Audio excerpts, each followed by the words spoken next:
Words at War presents Malta Spitfire by Flying Officer George F. Burling and Leslie Roberts.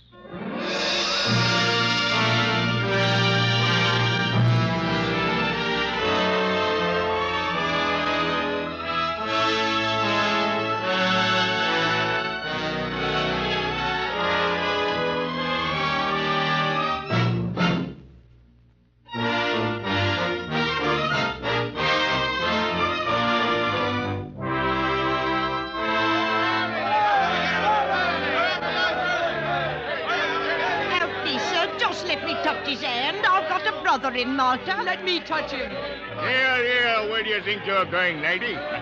This way, sir. Quick, does it? Oh, he's going away. Here we are, sir. In we go. Now, driver, hop on it. Hey, you're all in one piece, aren't you, sir? I guess so, officer. Whew, they did rough you up a bit. Oh. Lucky they didn't tear your uniform to shreds. I was scared. I never did see such a public demonstration of affection. Well, you can't hardly blame them. They do love you, sir, for all you've done. Look, I'm shaking all over. That's the first time I've ever really been scared. Imagine you saying that, sir, after all you've been through. Shooting down them 28 planes over Malta and being shot down yourself and then being received here at Buckingham Palace. Listen, I'm not saying I wasn't scared over Malta, but this... I need something to steady my nerves. Officer, you wouldn't happen to know where I could get a good fistful of hot dogs?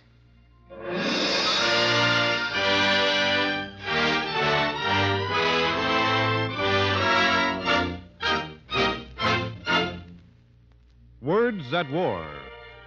The National Broadcasting Company, in cooperation with the Council on Books in Wartime, brings you another in its series of radio treatments of important books of this war. Tonight we hear the story of one of the greatest living fighter pilots.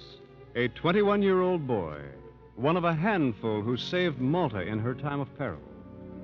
This is the story of Flying Officer George F. Burling, as told by himself and Leslie Roberts in Malta Spitfire.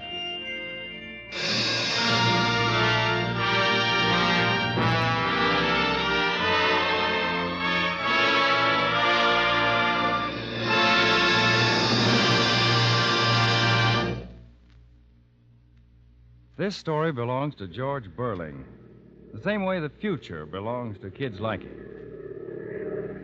You hear that? Can you tell what make of plane that is? No? Neither could I. That's a Douglas transport. There, you see? Well, here comes another one. How about that one? That's a Thunderbolt. You see? The kid knows. As sure as a farmer's wife knows the sound of her own ring on a rural phone line. George Burling, up in Bannatyne in Canada, knew every plane that flew over his head, just by the sound of its motor.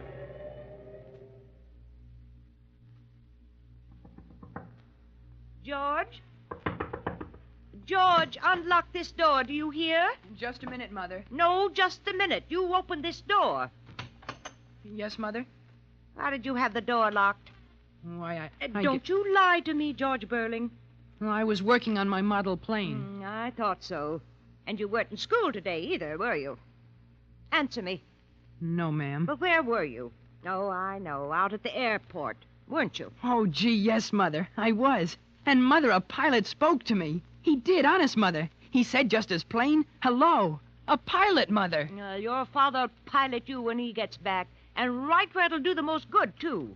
Now, you can stay here in your room till he gets back, George Burling. A good licking will teach you you're supposed to stay in school.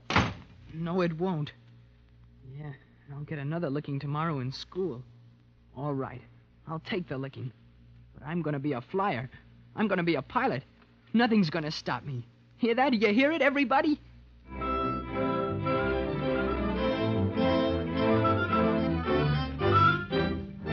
Sure, we hear it. You'll get over it. I was going to be a fireman once. You'll get over it. Hey, kid. Hey, kid. Huh? Yes, sir. What is it, sir? Come on in out of the rain. You're getting soaked. You mean in there? Inside, in the hangar? Well, sure, why not? Planes won't bite you. Gee. You'd think this was the holy of holies. Yeah, I guess it sort of is to you, isn't it, kid? You think a lot of flying, don't you? Yes, sir. I've been watching you hang around here for months. I've been watching you, too, sir. I think you're a wonderful flyer, sir. I'll pass, I guess. Say, kid, how'd you like to take a flip someday? In a plane? A ride? Sure, if your mother says okay. Want to? Want to?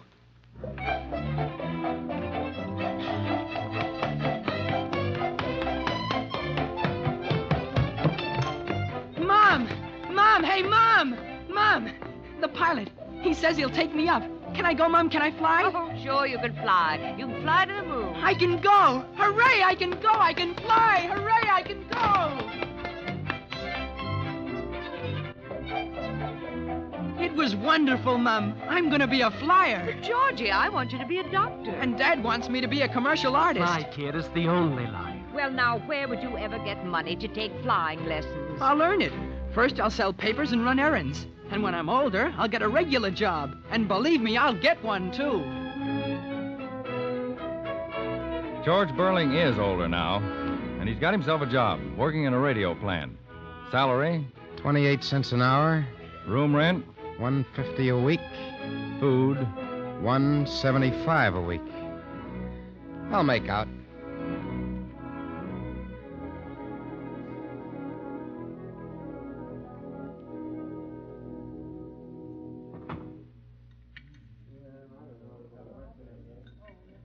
Give me a cup of coffee. Plenty of cream. 1 cup of coffee coming up. Hi, kid. Hi. What'll it be, kid? Oh, don't tell me. A hot dog and a cup of coffee. Now that you mention it, that sounds pretty good. I'll buy it. Gee, kid, you'll begin to bark soon. I like hot dogs. All right, here you are, then. Thank you. Hey, mister, Yeah? you see that kid up at the end of the counter? Yeah. Skinny one? Sure. He's been eating in this diner every night for weeks. And it's never nothing but hot dog and coffee. Coffee and hot dog. Bro in his stomach. Is he broke? No, he's got a job. Over to the radio plant. Well, why don't he eat right? Probably spends his money on the girls and having a good time. See you later. Hey, you certainly wolfed that down in a hurry. I guess so. I've got a date. See, what'd I tell you? Date. That's where his money goes. No ambition, the kids these days. Well, I don't suppose he even knows there's a war on over in China. Kids like him wouldn't be much help if that war was over here. I don't know. But I do. I know for sure. I know.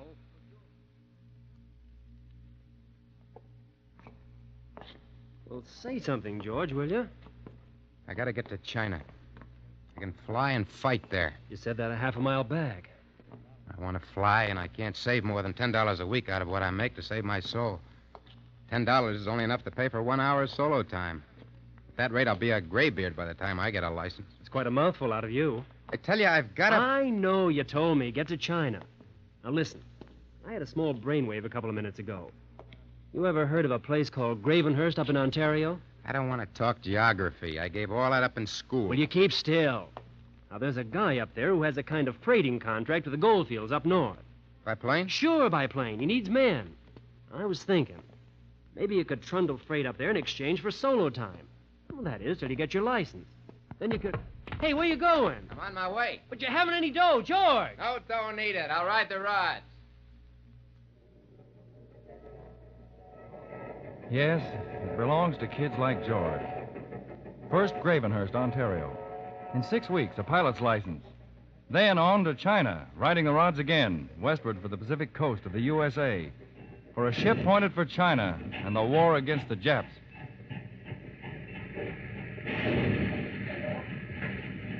Hey, you. Where are you going? What? What are you doing around these yards, anyway? Up on a freight? Oh, no, sir. I was Looking only... at the pretty choo-choos? Sure. Okay, Bud, where you from? The last town I was in was Sumas. That's Canada. Sure it is. This is the United States. Planning to stay long? Oh, no, sir. Just as soon as I can find a ship, I'm heading for China. I'm a flyer. China? Well. Hey, how old are you, son? 17. Well, suppose you put off this China trip for a few minutes and take a walk with me. How about it, son? We'll drop in and have a chat with the precinct captain. You mind?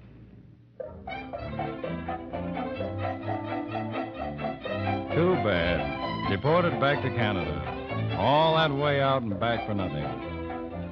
Too bad, George. Sound pretty smug, don't I? Well, so did the people who met George after he got back. But the world I was so sure of, and the one they were so sure of, was cracking up. And a new world was shaping up. One for that young man. Did I mention the date? September 1939. Britain at war with Germany. And Canada was headed in. Where did that leave the smug people? You and me.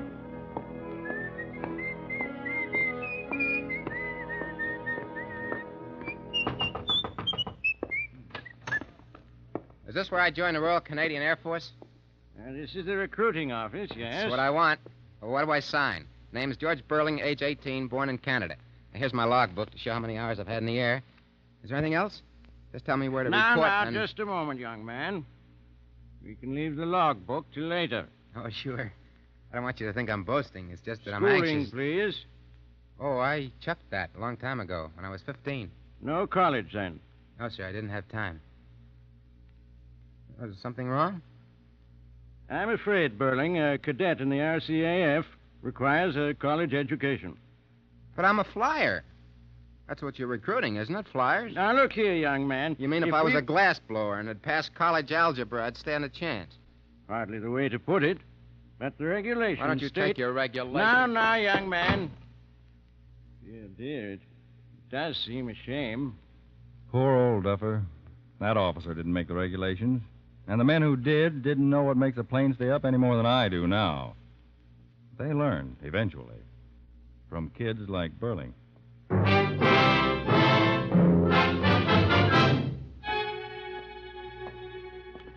Take that hangdog look off your face. Yeah, maybe someday somebody will let me push a broom around the barracks by trigonometry. I know how you feel, but remember, George, this is going to be everybody's war, sooner or later. This is the big show. Now, why don't you bone up on the book knowledge? You'll get your chance. Meantime, how about a hot dog? I don't feel like a hot dog right now. Hey, wait a minute. You must be sick. What you need for that is a good hot dog.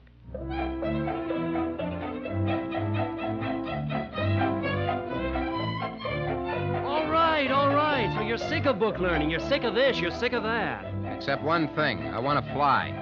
I want to get over there where they're flying. All right. Why don't you go?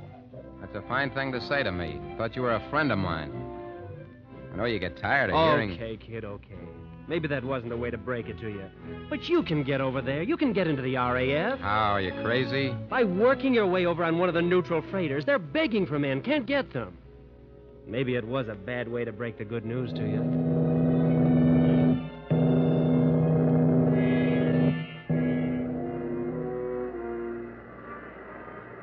A boy who didn't know one end of a ship from another signed on as a deckhand to get over to England. Worked 4 on and 4 hours off. Through the marauding subpacks. And when he'd see a plane overhead, he'd think of the sea. This is not my element. It's not my element.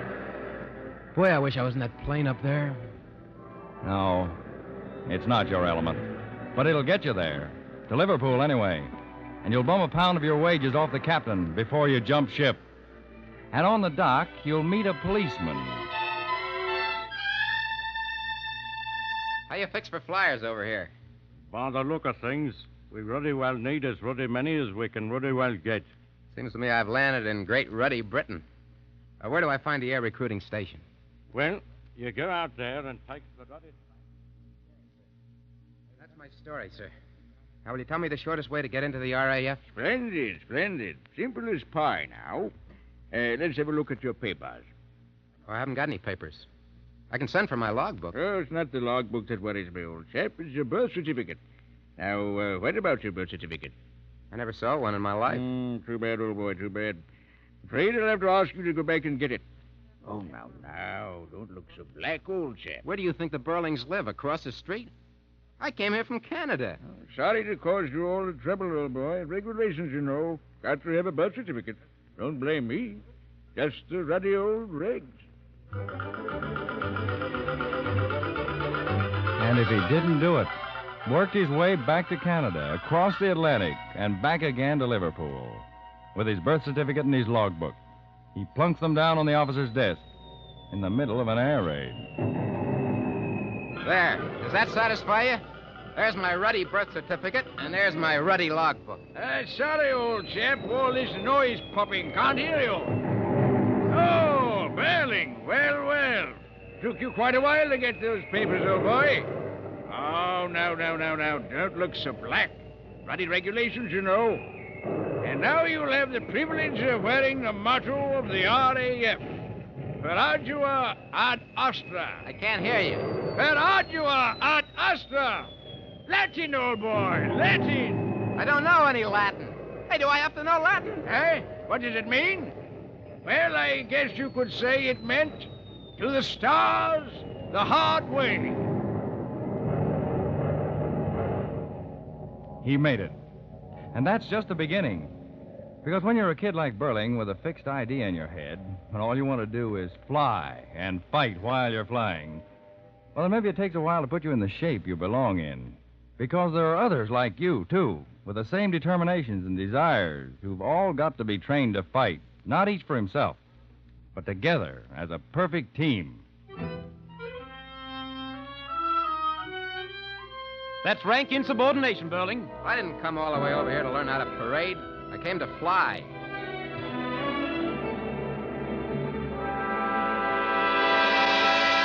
Burling! Well, what is it now? I don't mind telling you it was a pretty poor business up there today. I got Jerry, though, didn't I? Naturally. Pulling off from formation, any of us can be a hero. Part one for ourselves. Your job's to keep the tail of the plane ahead of you clear. And just be a sitting duck for any Nazi, sure. If you don't mind my saying so, pretty poor sportsmanship, Burling. Good day. Burling, you've been fighting with the sergeant. Well, why doesn't he cut out all these regulations and let us stick to our work? The fact remains, Burling, the sergeant has a black eye. Oh, I'm sorry, sir. He must have run into a door. You know, there's a lot of doors around here who don't take to him, sir. Come in, Burling. Sit down. Yes, sir. I'm going to recommend you for a commissioned rank. In spite of some difficulties, I think your officer material. No, thank you, sir. I'd better stay the way I am. I feel like a pilot, but not like an officer. Like a pilot, eh, do you? I hope I am, sir, a pilot. You'll be a pilot, Burling, if you remember this war is won by teamwork. And I think, too, you would do better to save your natural belligerency for the Nazis. They'll be where you're going. I agree, sir. I hope you do. Good luck.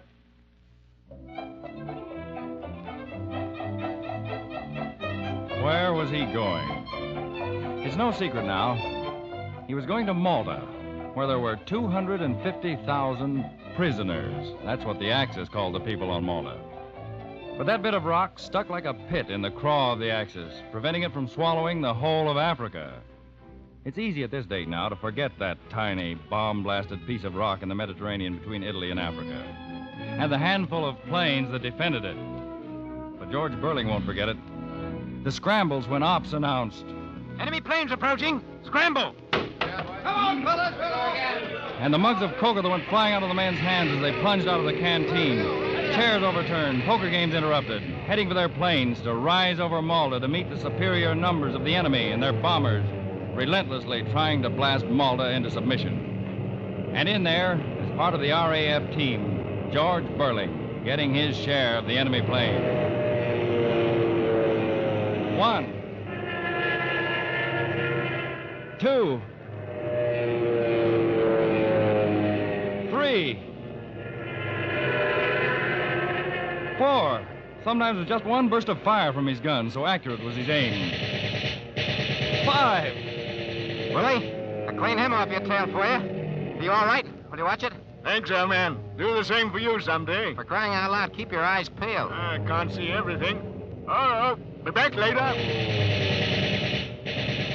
You see, he's learned he's part of a team. Not just George Burling against a stubborn world that won't let him fly, but a part of the RAF against the fascists. But life in Malta was no setup. Malta was a besieged block in an Axis-controlled sea. And planes have got to have oil and gas to fight with. These young men haven't wings on their shoulder blades to fly against well-supplied Stukas and Messerschmitts.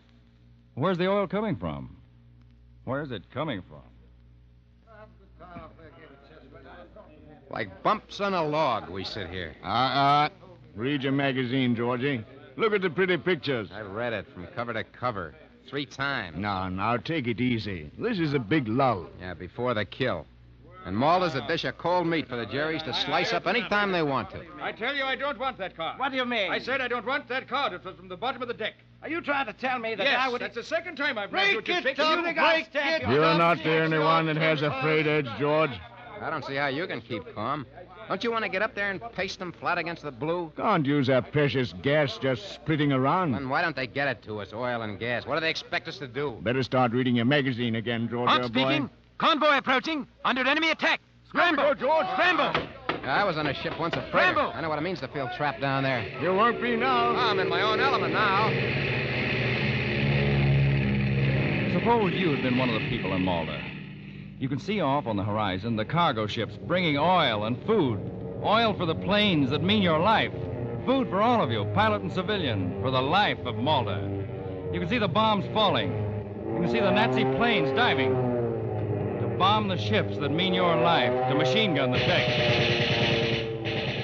You can see, too, those kids of the RAF and their planes, your planes, zooming up to fight for those ships, for your life.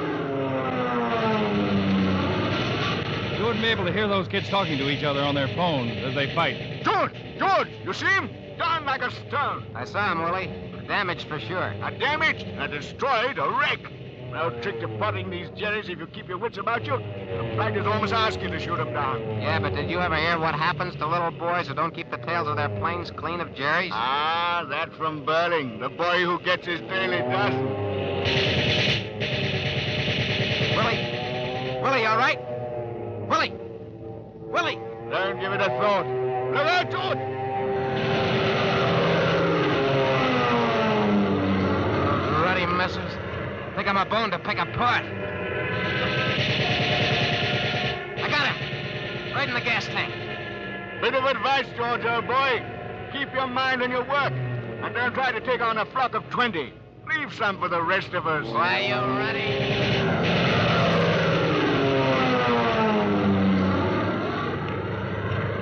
And you, standing below on Malta, watching, hoping, praying.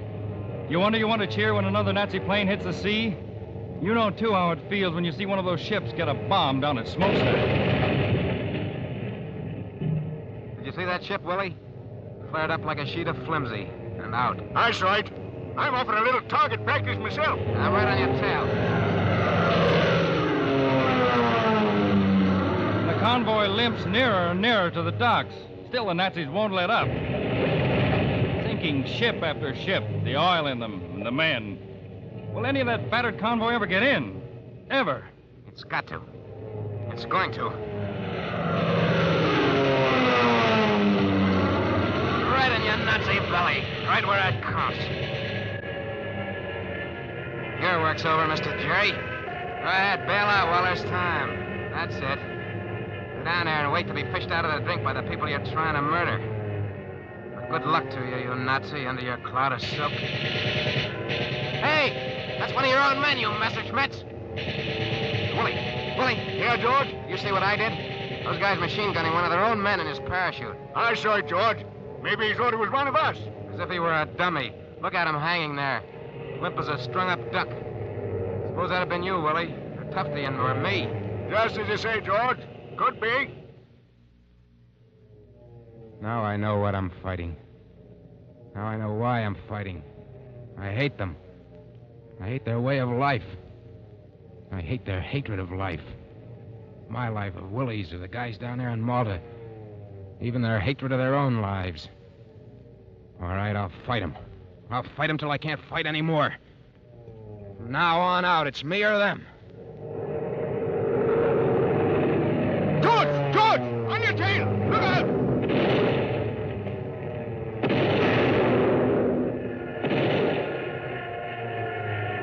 And you, standing down there on Malta, you know your life depends on men like George Burling. You stand and watch that Spitfire of his twist down through the sky. 3,000 feet, 2,500 feet, 2,000 feet. You want to yell with Willie. Bail out, George! Bail out! I'll cover you! 1,500 feet, 1,000 only above the Mediterranean. And then he jumps. You see his parachute open like a burst of flak against the sky. He's floating down to safety. I've got you covered, boy. You're all right. I'll cover your thick old Canadian hide. He's drifting down, held by a parachute.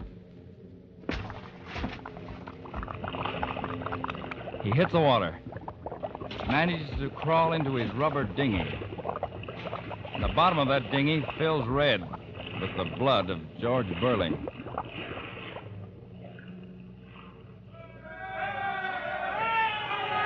You know who to cheer the most now as the remaining ships of the convoy pull safely into the dock at Malta? Those battered ships or the pilots like George Burling who helped save the ships? Now, you just cheer anyway. And you hear the pumps get going. Sucking the oil out of the holds of those ships so those RAF planes can keep Malta still safe for the United Nations. But George Burling has chunks of cannon shell in his ribs, his elbow, his heel, and his left leg.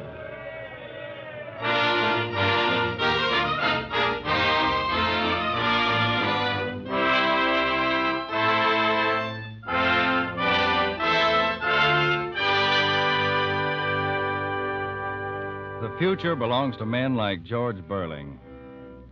He was in the hospital for weeks, yes, and convalescing for months. But not now. He's back over there now, in the fight.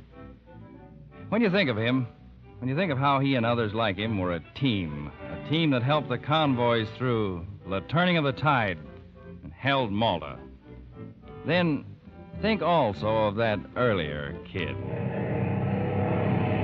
That's an Cobra. The future belongs to him. The future of a world that kids like George Burling are helping rid forever of fascists and fascism.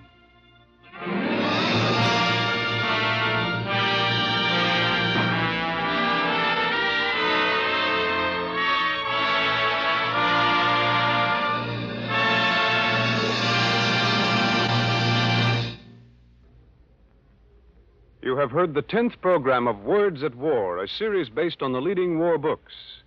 This evening, we presented Malta Spitfire by Flying Officer George F. Burling and Leslie Roberts. The adaptation was by Kenneth White. Next week, listen to Words at War at our new time, Thursday evening, 11:30 p.m. Eastern War Time, over most of these stations. You'll hear Burma Surgeon by Dr. Gordon S. Seagrave. In our play tonight, Don MacLaughlin was the narrator. Joe Julien was George Burling. Other members of the cast were Irene Hubbard, Lon Clark, John Griggs, Peter Hernandez, Ian MacAllister, Maurice Tarplin, and Harold Young. The original music was written and conducted by Frank Black. The production was under the direction of Joseph Losey.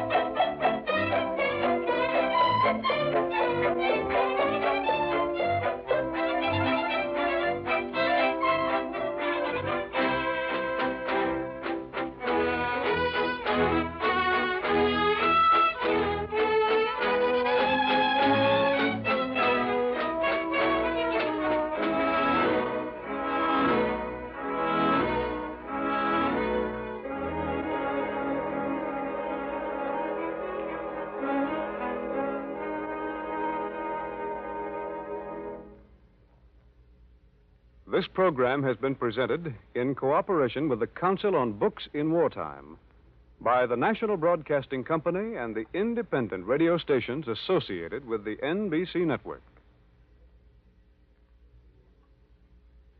The program came to you from New York. This is the National Broadcasting Company.